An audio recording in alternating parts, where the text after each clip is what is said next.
একবার পাহাড়ের ছবি দেখা যাক। মুখ্যমন্ত্রী মমতা বন্দ্যোপাধ্যায় পাহাড়ে জনসংযোগ করছেন দার্জিলিং। দুই তুষার চিতা শাবকের নামকরণ করলেন আজ মমতা বন্দ্যোপাধ্যায়। আরো জানবো, আমার সঙ্গে আবির রয়েছে।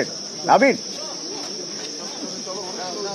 তুষার চিতা শাবকের নামকরণ তিনি করেছেন। একটির নাম দিয়েছেন ডার্লিং, অন্যটির নাম রেখেছেন চার্মিং। এছাড়া হচ্ছে যে চারটে রেড পান্ডা, তাদের নামকরণও তিনি করেছেন পাহাড়িয়া, ভিক্টরি, ড্রিম এবং হিলি।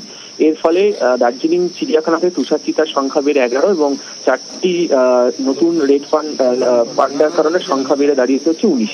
এছাড়া দার্জিলিং এর বিভিন্ন প্রান্তে আজকে তিনি মানুষের সাথে কথা বলেছেন, বিশেষ করে যারা নির্মাণ শ্রমিক তাদের সাথে কথা বলেছেন, পর্যটকদের সঙ্গে কথা বলেছেন। কিছুক্ষণের মধ্যে তিনি সরস মেলা তিনি উদ্বোধন করবেন। হস্তশিল্প এবং সেলফ হেল্প গ্রুপের এই মেলার মূলত দায়িত্বে, এবং মানুষজন যাতে দার্জিলিং আরো বেশি করে আসেন, ইকোনমি ট্যুরিজমের মধ্যে দিয়ে আরো বেশি করা, সমৃদ্ধ করার চেষ্টা যে রাজ্য সরকার করছে, সেই বক্তব্য বিভিন্ন সময় ধরে মানুষের সঙ্গে কথা বলার সময় উঠে এসেছে তার জনসংযোগ কর্মসূচিতে। আমি সঙ্গে থাকো। আমরা দুদিন ধরেই দেখছি যে পাহাড়ে জনসংযোগ করছেন মুখ্যমন্ত্রী মমতা বন্দ্যোপাধ্যায়। রাস্তায় যারা ব্যবসায়ী যারা রয়েছেন রাস্তার পাশে, তাদের সঙ্গে কথা বলছেন, স্থানীয়রা যারা তাদের সঙ্গে কথা বলছেন, তাদের কোথায় সমস্যা, কোথায় সুবিধা অসুবিধা হচ্ছে সেই সব।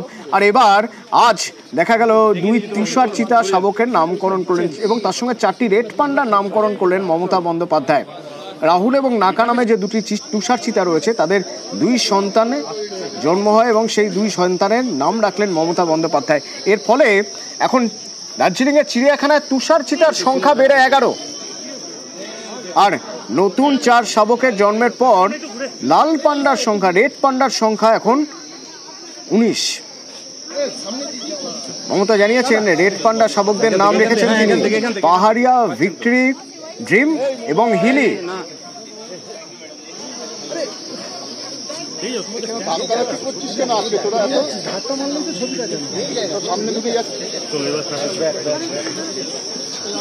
ক্যামেরা পেছা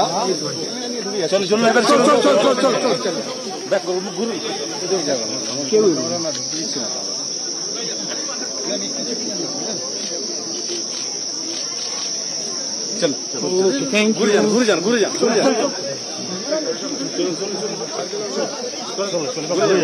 আমার লেপার্ডের নাম দেওয়া ছিল স্মাইল, রেড এন্ড স্মাইল। এবার 6টা বাচ্চা ওদের হয়েছে, দুটো। মারিস না, মারিস না, না না মারছি না। চলো চলো চলো,